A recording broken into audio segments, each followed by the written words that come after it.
So let's talk about AI agents.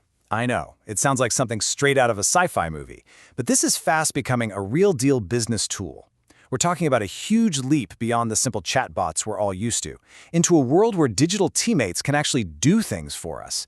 So what does that really mean for how we work? Let's get into it. Okay, but before we dive into the nuts and bolts, let's just clear the air. We have to talk about the elephant in the room, right? When you hear about an AI that can act on its own, the first thought for a lot of us is, uh-oh, is this thing coming for my job? While the short answer, according to experts like Kieran Flanagan from HubSpot, is a pretty definitive no. What they're seeing is that the companies who are actually winning with this tech, they aren't replacing people. They're using agents to augment their teams and promote people. The real magic isn't in replacement, it's in partnership. So if they aren't here to take our jobs, what exactly makes an AI agent so different from the AI tools we're already using every day? Let's break it down. Here's the core of it. The two key words you really need to remember are multi-step and autonomously. An agent doesn't just give you a one-off answer. You give it a goal and it can figure out a whole series of actions to get there, all without you having to hold its hand every step of the way. So what gives an agent these superpowers? It really boils down to three things. First, it has memory, so it remembers what you've talked about before.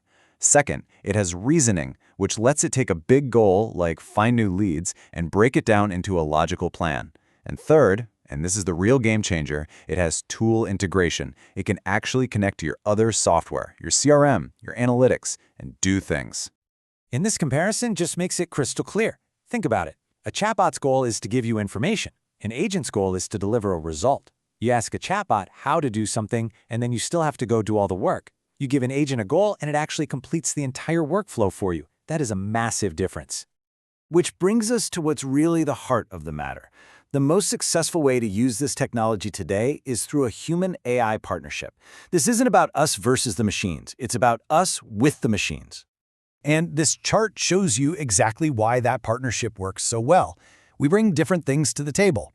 Agents are absolute beasts at execution, at crunching huge amounts of data, and doing the same repetitive task over and over without getting bored. That frees us, the humans, up to double down on what we're best at: judgment, creativity, building relationships, and making those really complex strategic calls.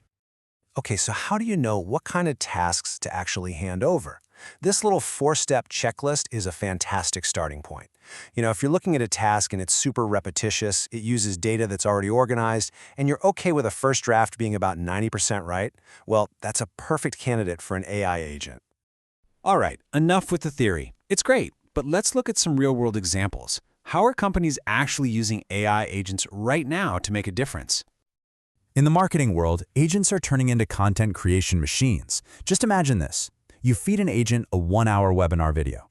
It can then analyze that entire thing, pull out the best bits, and automatically draft a dozen different social media posts, each one tailored for a different platform like LinkedIn or X.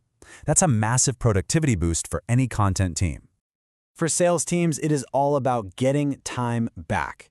Agents can automate all that tedious but super important prep work before a big meeting. Researching the client, pulling together key info, even drafting a meeting agenda. This frees up the salesperson to focus on the one thing the agent can't do: build a real human connection. And then in operations, agents are absolute workhorses for all those internal processes that keep a company running smoothly. We're talking automated expense reports, smart knowledge bases that can answer employee questions instantly, and even systems that can proactively flag a customer who might be about to leave so a person can step in and help. Okay, so you're probably seeing the potential here. But the big question is, how do you actually start using this stuff without it becoming this giant, overwhelming project? This is probably the most important piece of advice. Start small and start safe. The key is to think about tasks in two buckets: low precision and high precision. You want to begin with the low precision stuff, things like drafting content or compiling research, where if it makes a small mistake, it's no big deal. You save the high-stakes, high-precision tasks like anything involving legal contracts or big financial decisions for heavy human oversight. And that leads to this really simple 4-step plan. First, you assess and find that perfect first task, low risk but high impact. Second, you implement just that one thing and make sure a human is still in the loop. Third, you plug it into your existing tools. And fourth, you measure the results. This creates a really smart cycle where you learn, build, and gain momentum. Of course, it's not always going to be a perfectly smooth ride. Some common traps people fall into are trying to automate way too much, way too fast, or not getting their team on board with the changes. The best way to avoid all this is just to take a thoughtful, step-by-step approach. You know, it helps to step back and look at the big picture of how we even got here. In the 80s, AI was just a tool. By the 2010s, it started augmenting our work. In 2023, with generative AI, it became a co-creator. And now, we're really entering this new era of AI as a true collaborative partner. This whole evolution is leading to this really fascinating new idea, the personal portfolio of agents. The thinking is that pretty soon, we'll all be building and managing our own custom team of specialized AI agents, almost like you have a team of human colleagues to help us be better at our jobs. And that brings us to this final, really powerful idea from Kieran Flanagan, that in the near future, your professional value won't just be what you can do on your own, but how effective the AI team you've built around yourself is. So you see, the question isn't, will an agent replace you? The real question is, what kind of agent team are you going to build to make yourself completely indispensable?